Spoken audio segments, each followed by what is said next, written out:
Before he was Magic, he was just Earvin. He's born on August 14th, 1959, in Lansing, Michigan. Earvin Johnson Jr. didn't grow up with fancy cars or red carpets. His father worked at General Motors by day and hauled trash by night.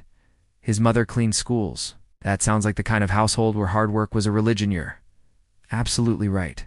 From the moment he could hold a basketball, Earvin was out on the court. Didn't matter if it was freezing, raining, or if dinner was on the table, he was playing.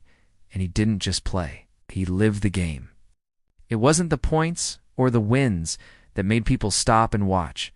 It was that smile. The giant, contagious, can't help but smile back kind of smile. And then there was the way he passed the ball. It didn't just go from point A to point B. It danced. Behind the back, no look, full court magic tricks people, swore he had eyes in the back of his head.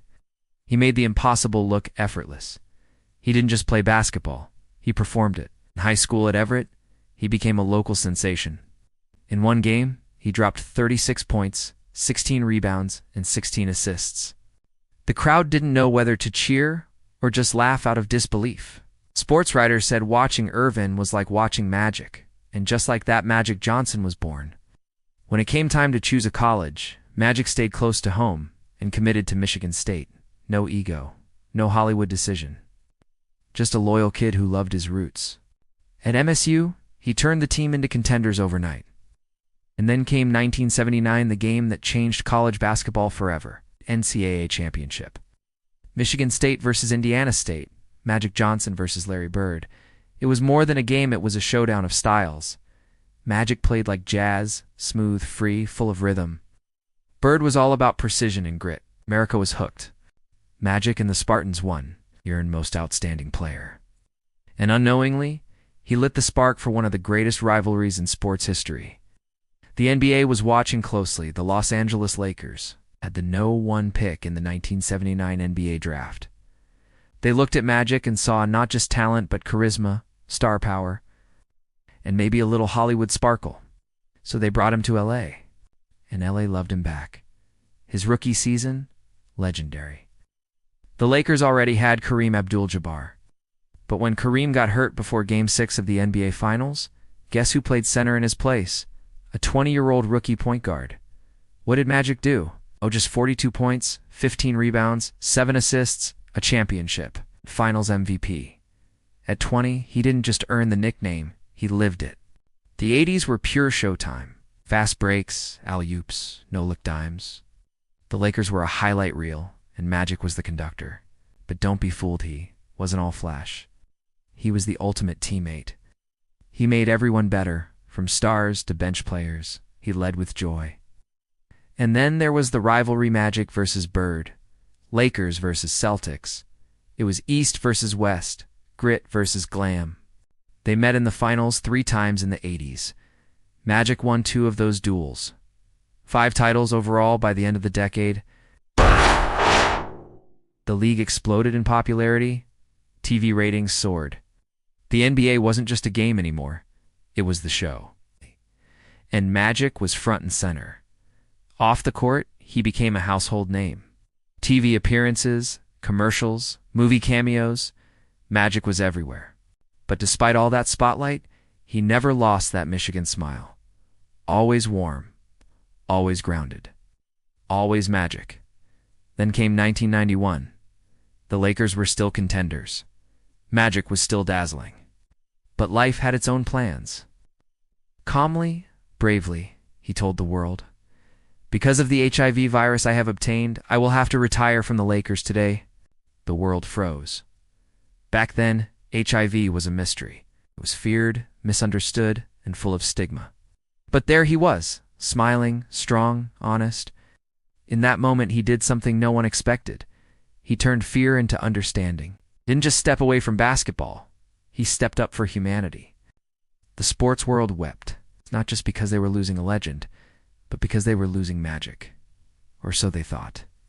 What they didn't realize is that this story was far from over. When Magic Johnson stepped away from basketball in 1991, after announcing he had contracted HIV, most people thought they'd seen the last of him on the court. He was 32, still an all-star. Still electric. But in that moment, the game didn't matter. What mattered was survival, awareness, and rewriting what it meant to live with HIV. But if you thought Magic was about to quietly ride off into the sunset, you clearly didn't know Magic. Almost immediately after his announcement, Magic turned heartbreak into mission. He hit the road not to play basketball, but to educate. Went on talk shows, he spoke at schools, he looked people in the eye and showed them. HIV doesn't mean the end. Not anymore. And just as the world was beginning to adjust to Magic the Advocate, 1992 rolled around, and the Olympic Games came calling. The Dream Team. The single most iconic basketball team ever assembled. Michael Jordan, Larry Bird, Charles Barkley, David Robinson, and yes, Magic Johnson. He hadn't played a single NBA minute since his retirement, but that didn't matter. This was about legacy, about unity, about the world seeing the best the game had to offer. And the world, it couldn't look away. In Barcelona, Magic's smile shined just as bright as it ever had. He didn't lead the team in points. He didn't need to. He was the glue, the joy. The veteran who passed the ball with flair and kept the locker room loose. Even MJ and Bird, his fiercest rivals, couldn't help but laugh with him like old friends on summer break. The Dream Team steamrolled the competition, winning gold without ever really breaking a sweat. More importantly, Magic helped change global perceptions, not just of basketball, but of HIV. He was living proof that the virus didn't have to define a person. Then, in a move that surprised everyone, Magic attempted the impossible in NBA comeback. It started with the 1992 All-Star Game. Magic was voted in by fans. Many players welcomed him back with open arms. Some were hesitant, unsure of the science around HIV at the time. But once the ball was tipped, all the noise faded. Magic dropped 25 points, 9 assists, and won the game's MVP. His final shot, a fadeaway three, nothing but net. The crowd erupted. The bench stormed the floor. It wasn't just a game. It was a celebration, a thank you, a we missed you Magic kind of moment. He briefly returned to play again in 1996, lacing up for the Lakers one last time at the age of 36. He was heavier, slower, but still clever, still smiling, still Magic. In 32 games, he averaged 14.6 points, 6.9 assists, and helped a young Lakers squad find its footing. Then, finally, he walked away for good. But again, Magic didn't disappear. He just changed arenas. This time, it was the business world. And guess what? He dominated that too. Magic Johnson Enterprises became one of the most successful athlete-led companies in history. He didn't just invest in stocks, he invested in communities. Starbucks in underserved neighborhoods. Movie theaters in areas big companies had ignored. Wasn't just making money, he was making impact. And the numbers, well, they speak Magic's language. We're talking billions with a B. Magic became the face of what it meant to be a smart, socially conscious black entrepreneur. He turned every doubter into a believer again. Then came sports ownership. Because why not? He bought a stake in the Los Angeles Lakers, then later the LA Dodgers, then the LA Sparks, then an MLS team. At this point, if it moves in LA, there's a good chance Magic owns a piece of it. And through it, all he kept smiling. He became a mentor to young athletes, teaching them not just how to win games, but how to win after the final buzzer. He showed players that life after basketball can be just as fulfilling, if not more. Oh, and let's not forget the talk shows, guest appearances, and those iconic late-night interviews where he tells stories that make you laugh, cry, and say, wow, that man really lived, because he did. He lived through the golden age of basketball, lived through the fight against stigma. He lived through business risks, public doubt, and a diagnosis that many thought would be a death sentence. But Magic, he redefined it all. He made it magic. Some athletes are remembered for their stats. It's points per game, championships, MVP trophies. And yes, Magic Johnson has all of those 5 NBA titles, 3 MVP awards, 12 All-Star appearances. But if that's all you remember about him, you've missed the real Magic. Because Magic's greatest legacy isn't just on paper, it's in people. Ask anyone who played with him, coached him, faced him, or simply watched him, and they'll tell you. It was unteed as how he played it was how he made others feel. He made you believe the game was supposed to be fun, that leadership didn't have to come with anger, that winning didn't require bitterness. You could pass first, smile second, and still be great. He changed basketball, but more than that, he changed the energy of it. When he was on the court, the ball didn't move, danced. And when he walked into a room, the mood didn't just lift, it sparkled. He was joy in motion. 6'9" reminder that greatness and kindness can exist in the same body. Now let's talk legacy in the broadest sense. Magic didn't stop shaping culture when he hung up the jersey.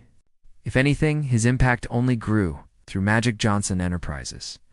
He showed that black athletes could be titans in the boardroom, not just pitchmen, not just spokespeople, but owners, decision-makers, leaders of industry. He didn't just invest in businesses, he invested in people.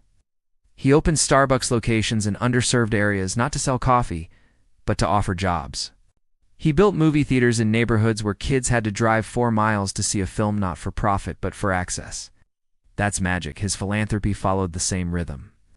HIV/AIDS awareness, educational outreach, community development. He didn't just lend his name, he rolled up his sleeves. He turned his diagnosis into a platform. Instead of hiding, he stood up. Instead of retreating, he reached out. And let's be real, he could have disappeared, could have slipped away quietly after retirement, built his empire in private, played golf, and counted his money. But that's not magic.